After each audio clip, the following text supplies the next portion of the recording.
व्यास मंच पर विराजमान पूजनीय गुरुजनों एवं श्रोतागण, आज विशेष हर्ष का समय कथा में आया है, जब बहुत ही सुंदर वेश में राजकुमार राम और लक्ष्मण विश्वामित्र जी के साथ जनकपुर में प्रवेश कर रहे हैं।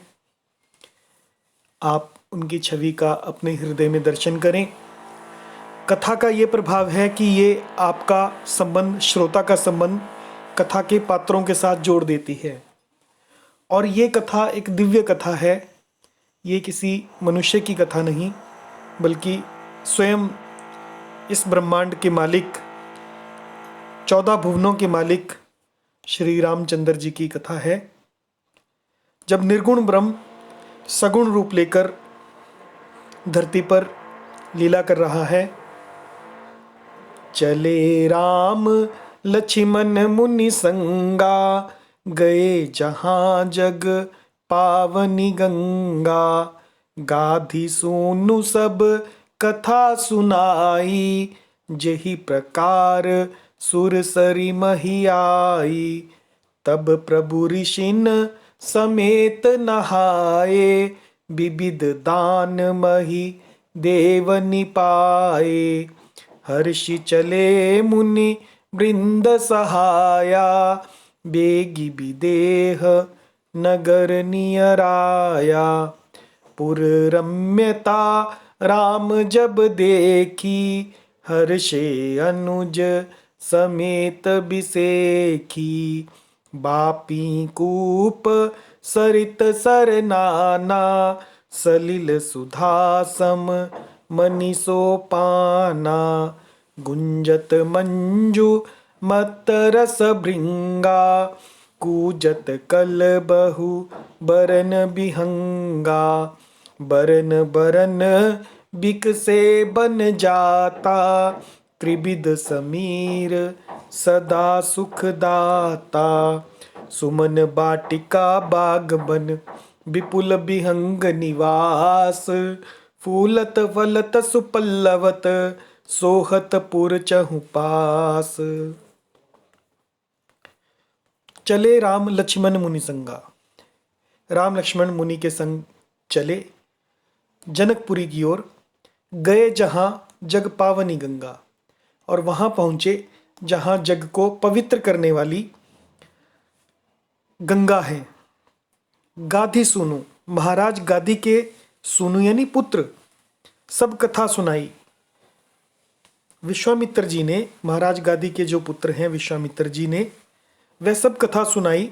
जही प्रकार सुरसरी मही आई, कि जिस प्रकार से सुर यानी देवता, सरी यानी नदी, देवताओं की नदी, मही यानी पृथ्वी, देवताओं की नदी गंगा पृथ्वी पर आई और आपके पूर्वज उन्हें लेकर आए थे। तब प्रभु ऋषिन समेत नहाए।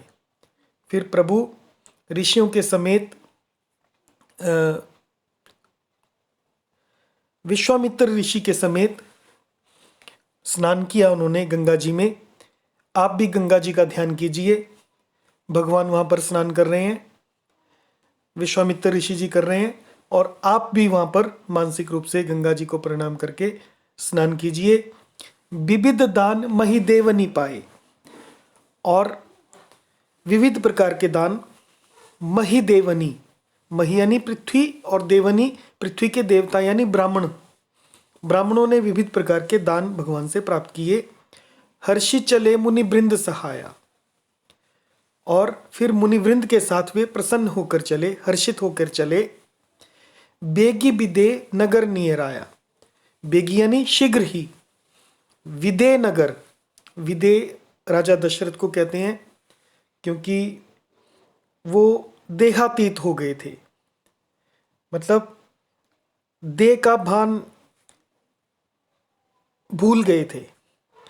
मतलब आध्यात्मिक प्रगति उन्होंने ऐसी की, राजा जनक जी ने, कि वो पूर्ण रूप से आध्यात्मिक हो गए और दैहिक नहीं रहे। तो इसलिए जनकपुर को विदे नगर भी कहते हैं। और जल्दी ही वे शीघ्र ही जनकपुर के निकट पहुंच गए।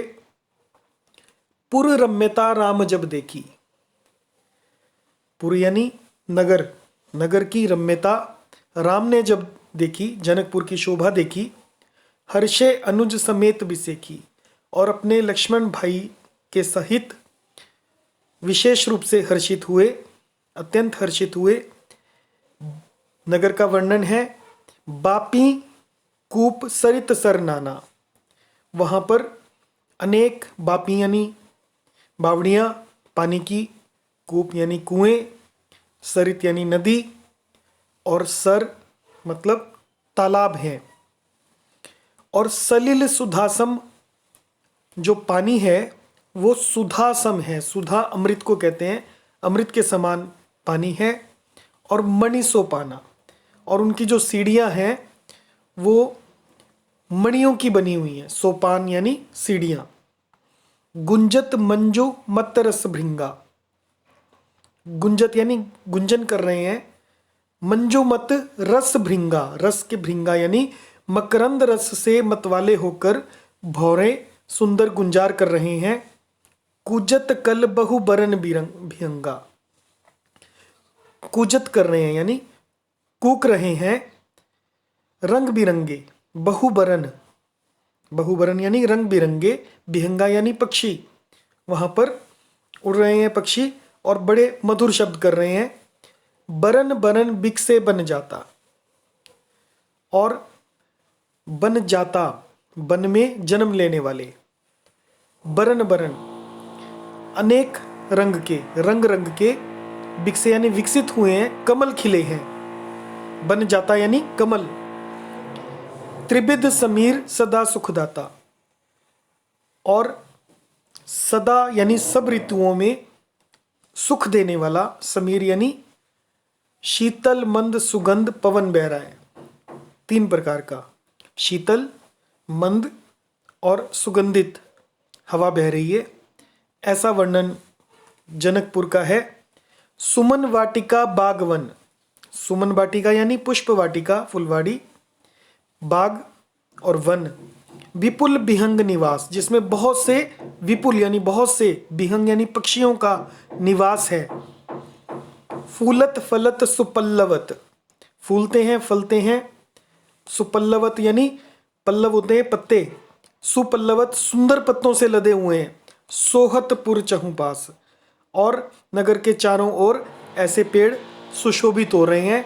आप जनकपुर का अपने हृदय में दर्शन कीजिए, क्योंकि यहाँ पर जगत जननी माता सीता का निवास है। जय सिया राम।